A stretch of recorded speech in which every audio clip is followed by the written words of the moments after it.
And welcome to a new episode of Father Mahoney's House of Horrors. So we are starting with a new series. Finished the Friday the 13th series. We're starting with Nightmare on Elm Street. Now you're probably asking yourself, why am I starting at part two?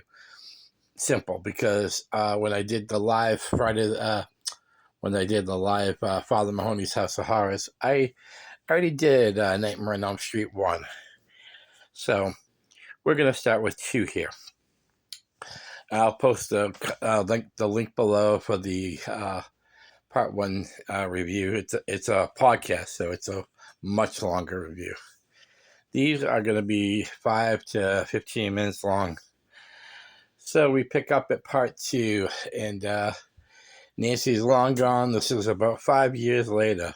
We start with a excellent opening sequence where we meet who we find out later to be Jesse and a couple people still getting home from school on a bus. And as they approach the final stops, the bus goes out of control, where we don't know what's going on. We only see the point of view of the few passengers who are left on the bus. And it goes out to a deserted desert where there's a great visual show where all sides of the landscape are basically disappearing, and the bus is stuck in the middle with only Jesse and 2 girls and the driver, who we end up finding out to be Freddy Krueger. And the passengers have to make a decision. If they go forward and keep the bus balanced, they don't fall into the pit. But of course, you put yourself closer to Freddy. And if you take a step back, you're making the bus unbalanced. So I would have chose the back. Like, I would have just, Freddy's not going to kill me on his terms. I'm going to die on my own. Anyways, we find out this is all of a dream sequence. And we meet Jesse and his family. Father played by Clue Gallagher, who was in the Return of the Living Dead movie. Excellent. He plays a good father figure. He's a little stern. He's rough. And then we meet Jesse's girlfriend, and she's amazing.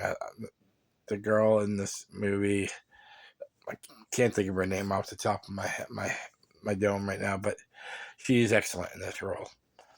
And we also meet Jesse's friend Grady, who's played by Robert Russler, who we also all know from Weird Science. And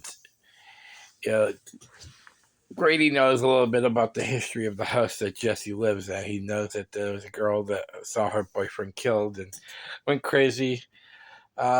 This movie has a great underscore as far as like the plot. The plot is Freddy basically needs help. We don't ever find out why, but he needs help from Jesse to basically become full again, I guess, because we basically just see him in visuals, and we see basically him using Jesse because Jesse has the body and Freddy has the brain. Remember?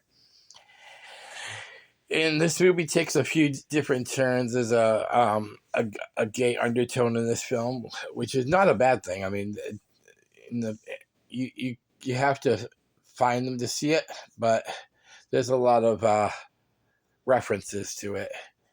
The most notable one is with Grady, when Jesse's trying to hide out in Grady's room, and he's like, "There's something trying to get inside me," and Grady's like, "Yeah, she's female, and you want to sleep with me, basically." So, but not with that standing. Mark Patton is terrific in this movie. Although I did mention in my regular Nightmare on Elm Street review that some of the sequels take some liberties as far as the rules go.